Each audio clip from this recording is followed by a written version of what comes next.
साल के आगाज़ में सोने और चांदी की कीमत की जो प्रेडिक्शंस की गई थी, ऐसा लग रहा था कि इस साल बहुत ज़्यादा हायर साइड पर ये कीमतें रहेंगी। फिर हमने देखा जियोपॉलिटिकल सिचुएशन चेंज हुई और उसके बाद भी ये लगा कि सोना और चांदी कीमत के एतबार से बहुत ऊपर जाएंगे। लेकिन जब से जंग का सिलसिला शुरू हुआ उसके बाद हम ये देखते हैं कि एक दिन बड़ा डिक्लाइन कीमतों में आता है, कीमतें बड़े लेवल पर नीचे जाती हैं और फिर अगले दिन थोड़ा सा इजाफा होता है। जैसा हमने गुज़िश्ता रोज़ भी देखा जब 8,500 रुपये पाकिस्तानी मार्केट में पर तोला सोने की कीमत नीचे गई। आज हमने देखा कोई 1,500 के करीब उसको कीमत दोबारा रेज़ हुई। तो ये बहुत छोटे छोटे रेज़ और बड़े डिक्लाइंस का सिलसिला जारी है और ऐसा कुछ एक्सपर्ट्स तो ये भी कह रहे हैं कि शायद ये कीमत गिरते गिरते अब 4 लाख तोला या उससे भी नीचे जा सकती है। अब ऐसा महसूस हो रहा था कि जंग के बाद ये बहुत तेज़ी से अपना 6 लाख तक का सफ़र करेगी, चूँकि एक मौके पर हमने सोने को पाकिस्तान में पौने 6 लाख रुपये पर तोला पर भी जाते हुए देखा था। और उसके बाद तो ऐसा लग रहा था कि शायद बहुत ही जल्दी ये अपने साल के आखिर तक की प्रेडिक्शंस को मीट कर जाएगी, लेकिन ऐसा हुआ नहीं। अब पाकिस्तानी मार्केट में और इंटरनेशनल मार्केट में क्या सूरत हाल आगे रहेगी, इस पर मोहम्मद फयाज कुरैशी साहब प्रेसिडेंट हैं ज्वेलर एसोसिएशन रावलपिंडी के, हमारे साथ मौजूद हैं। फयाज साहब बहुत शुक्रिया प्रोग्राम के लिए, आपने वक्त निकाला। ज़ाहिर है जब सोने की कीमत या चांदी की कीमत में कमी आती है तो बाइंग कैपेसिटी लोगों की बढ़ जाती है, ख़रीदो फरोख्त शायद ज़्यादा मुमकिन हो जाती है। लेकिन ये कीमत साल के आगाज़ में ऐसा लग रहा था बहुत तेज़ी से बढ़ते हुए 6 लाख की तरफ जाएगी, अभी तक नहीं जा सकी।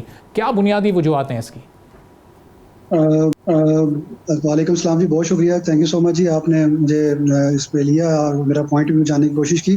अच्छा, इस तरह है कि जिस तरह आप जब देखते हैं कि जो प्रीवियस जब मामलात में हम जब जा रहे थे तो हम इसको प्रेडिक्ट कर रहे थे कि ये इंटरनेशनल मार्केट के अंदर क्योंकि ये 5,500 से भी ऊपर जाने जाएगा, इसका जो टर्नओवर, इसका जो एक औंस की जो प्राइस है। लेकिन इसकी जो डिक्लाइन आई बेसिकली जब ये आपने देखा कि सेटल डाउन हो रहा था इसका मामला जो ईरान और अमेरिका का, तो उसके बाद इसका डिक्लाइन जो गोल्ड का आया तो लोगों की जो इन्वेस्टमेंट थी वो गोल्ड से निकल के ऑयल की तरफ चली गई, क्योंकि ऑयल एकदम ऊपर जाना शुरू हो गया और ऑयल $127 पर बैरल के ऊपर चला गया। फिर उसके बाद ऑयल के जब मामला सेटल डाउन होने लगे तो ऑयल नीचे आया और $97 पे चला गया। अब जो इन्वेस्टर है बेसिकली इन्वेस्टर अपनी जो सेफ इन्वेस्टमेंट्स की तरफ देखता है और उन्होंने गोल्ड और ऑयल से हटा के अपनी इन्वेस्टमेंट को नेस्टेक जो स्टॉक एक्सचेंज के अंदर अपनी वहाँ पे इन्वेस्टमेंट करना शुरू कर दी इंटरनेशनल मार्केट के अंदर। तो अब वो जो इन्वेस्टर है बेसिकली वो वहाँ से निकल के अब उधर चला गया।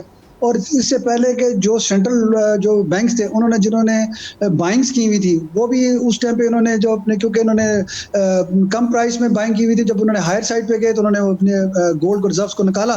तो जब मार्केट के अंदर वो गोल्ड आ गया और लोगों ने उसको बाइंग कर ली, तो जब बाइंग करने के बाद क्योंकि वो जो होल्डिंग पावर थी अब वो चलेगी लोगों में, आवाम में आ गई, तो वो उसके बाद वो बैठ गए कि जी दोबारा नीचे डाउन हो तो हम बाइंग करेंगे। अभी करंट सिचुएशन के अंदर हम फर्दर भी इसको देख रहे हैं थोड़ा सा नीचे जाते हुए, मे भी हो सकता है कि ये 4,000 आज जो उसको इस टाइम पे जो मार्केट इंटरनेशनल मार्केट जो ट्रेड कर रही है वो $4,482 इंटरनेशनल मार्केट इस टाइम पे गोल्ड की एक औंस की ट्रेड कर रही है और इसी तरीके से $74 पे इस टाइम पे सिल्वर है। तो मोस्ट प्रोबेबली जो चांसेस है वो नजर आ रहे हैं कि $4,200 के ऊपर एक औंस के ऊपर ये मार्केट जाने की प्रेडिक्शन है और उसके बाद फिर दोबारा रिट्रेसमेंट ले और बाइंग की तरफ चली जाएगी। अच्छा, अब ये ज़ाहिर है फैयाज साहब, ये गोल्ड तो सिर्फ ज्वेलरी बनाने में इस्तेमाल होता है या इन्वेस्टमेंट पॉइंट ऑफ व्यू से इस्तेमाल करता है, लेकिन सिल्वर का इस्तेमाल तो बहुत सारी इंडस्ट्रीज़ में भी किया जाता है। और जब ये कीमत बढ़ी तो ऐसा लगा कि $150 पर जाएगी और पाकिस्तान में ये बहुत ह्यूज 15,000 या 16,000 या 18,000 को क्रॉस कर जाएगी। और एक मौके पर ऐसा लग भी रहा था जब ये साल शुरू हुआ था, लेकिन वो भी फिर गिरते गिरते अब 7,000, 7,500 और 8,000 की रेंज में आ गई है और वहीं पर स्टैटिक हो गई है। तो ये इसके भी बढ़ने की रफ्तार अब इसी तरह रहेगी, थोड़ा सा डिक्लाइन होगी या अभी इसने ग्रो करना है आगे, साल जैसे जैसे आगे बढ़ेगा?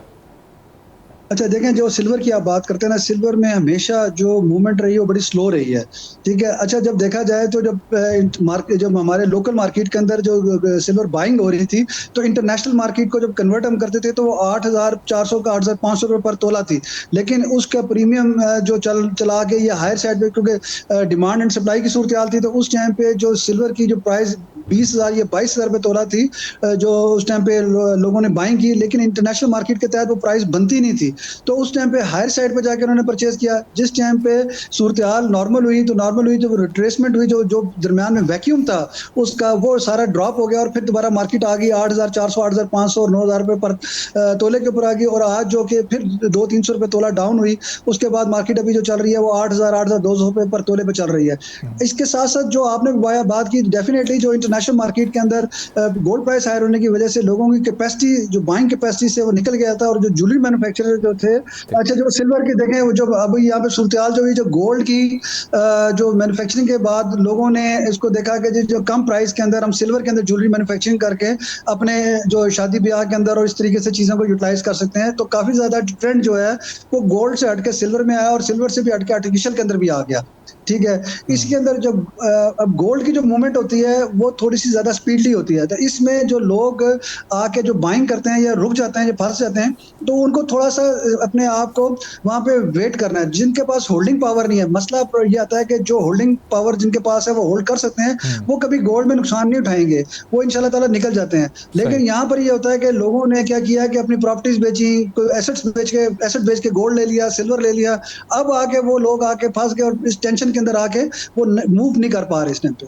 सही। अच्छा फैज़ साहब, अब इस वक्त भी अगर कोई लोग इन्वेस्ट करना चाहते हैं गोल्ड में या सिल्वर में, तो दोनों में से किस में इन्वेस्ट करना अगले 6 महीने की सूरत-ए-हाल को देखते हुए बेहतर है? आप क्या मशवरा देंगे? इन्वेस्टमेंट करने का भी ये राइट टाइम है, या अभी 2-3 महीने लोगों को थोड़ा सा सब्र करना चाहिए और सिर्फ वॉच करना चाहिए मार्केट को?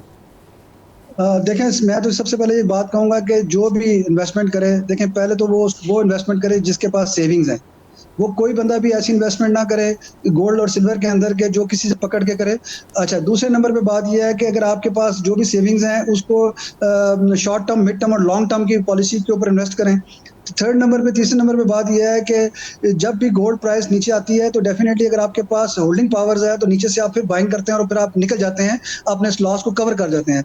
अब जो आपने बात की जो इस स्टेज के ऊपर करंट सिनेरियो के अंदर, क्योंकि अभी जो इंटरनेशनल मार्केट, इंटरनेशनल सराउंडिंग जो सूरत-ए-हाल चल रही हैं, इसके तहत तो मैं यही सजेस्ट करूंगा कि थोड़ा सा मुताहत होकर चलें, क्योंकि अभी हो सकता है कि थोड़ा सा मार्केट फर्दर थोड़ा सा और भी नीचे ड्रॉप और 4200 तक मार्केट जाने के एक्सपेक्टेड है कि सूरत-ए-हाल के 4200 से फिर 4200 से फिर ऊपर इंटरनेशनल उसका मार्केट बढ़ने के चांस हैं।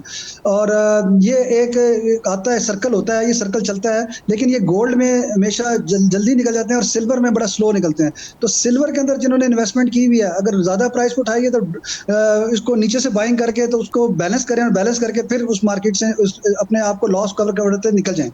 सही। और ये पाकिस्तान में जो अब लोगों की क़ुव्वत ख़रीद है इस वक्त, वो जब ये कीमतें कम हो रही हैं तो उसमें कुछ इजाफा होते हैं आप देख रहे हैं, यानी मार्केट एक्टिविटी अब कुछ बढ़ रही है?